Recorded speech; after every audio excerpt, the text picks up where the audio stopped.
ठंड है, ठंड लग रही है, नवंबर का समय है, लेकिन देख सकते हैं कि छठी व्रती जो लोग हैं वो लोग सारे लोग पानी में खड़ा है और जब तक खड़ा रहेंगे जब तक कि सूर्य ना निकल जाए ये लोग हाथ उठाएंगे, उसके बाद स्नान करके फिर ये पर्व समाप्त होगी।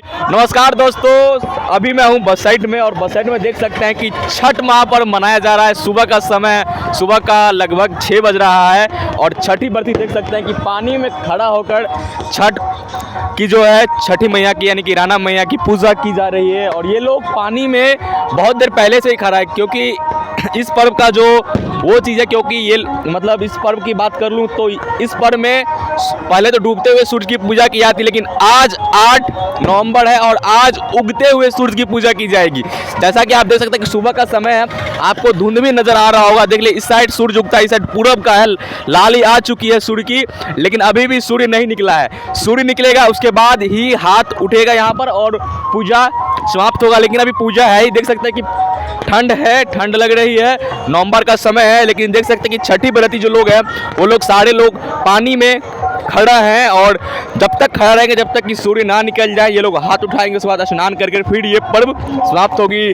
छठ महापर्व जो है 4 दिन तक मनाई जाती है, जिसमें आज 14 रोज है और आज एक तरह से भोर का अर्घ का दिन है और एक और भाषा में इसका यूज किया जाता है। आज पारण है, मतलब दोनों चीज़ आज ही है। तो छठ महापर्व देख सकते हैं कि बसैट में बहुत ही धूमधाम से मनाया गया है और आज इसका आखिरी है। आपको मैं सारा चीज़ दिखाऊंगा। वैसे अभी सूर्य नहीं निकला है तो सुबह का कवरेज करने के लिए मैं यहाँ पे आया हूँ, सारी चीज़ दिखा रहा हूँ। और ये जो है लोहा पुल है, जगह की बात करूँ लोहा पुल है ये, इसी पे पुल पे मैं खड़ा होकर थोड़ा आपको यहाँ से पूरा व्यू आ जाता है, नज़र आ जाता है सारा चीज़, इसलिए मैं यहाँ से दिखा रहा हूँ। वैसे जब हाथ उठेगा मतलब जब पूजा की जाएगी तो इस पूजा में ये होता है, हाथ उठाकर छठ के व्रती जो होते हैं, माता और बहनें जो होती हैं, वो सूर्य देवता को पहले अर्घ अर्पण करते हैं, उसके बाद नहाकर ये पर्व को समापन करते हैं, घर पे जाकर न्यूज़ काटते हैं, ये सारा प्रक्रिया होता है। लेकिन जब तक घाट पर हैं तब तक सूर्य निकलेंगे तब तक ये लोग पानी में ही खड़ा रहेंगे। देख सकते हैं कि लगातार जो है दोनों साइड, मतलब इस साइड भी लोग हैं, बसैठा के उस साइड भी है, मतलब दोनों साइड लगातार कतार बल से महिलाएं एवं मेरे प्यारे भाई बंधु भी खड़े हैं, क्योंकि यहाँ छठ है, महिला भी मनाती है और जेंट्स भी मनाते हैं, मतलब दोनों भक्त मनाते हैं छठ। देख सकते हैं कि आपको दोनों नजर आ जाएंगे, महिला और पुरुष भक्तगण, और भीड़ भी बहुत तगड़ी है। सुबह का समय है, अभी ठंड है तो सुबह नवंबर में ठंड शुरू हो जाती है, आपको पता भी होगा। लेकिन देख सकते हैं कि छठ व्रती जो है वो पानी में खड़ा है और इनको बिल्कुल ठंड नहीं लगता हो, क्योंकि अभी ऐसा मानना है, छठ महापर्व का आस्था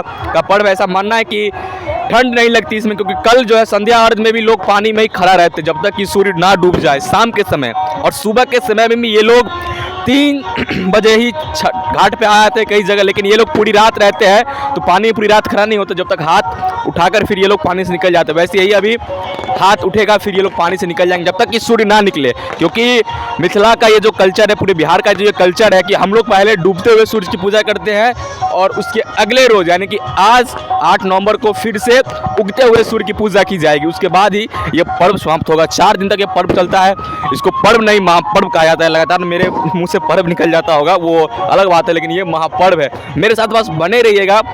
ये वीडियो तो फिलहाल आ ही रही, लेकिन इसके जस्ट बाद भी जब ये समापन होगा, छठ घाट से लोग जाएंगे और उसके साथ ही घाट से जाने से पहले लोग जब हाथ उठाएंगे वो सारा चीज़ आपको दिखाते रहूँगा, क्योंकि अभी सूर्य नहीं निकला है। इस साइड दिखाइए, तब तक मेरे साथ आप बने रहिए, ठीक है। धन्यवाद।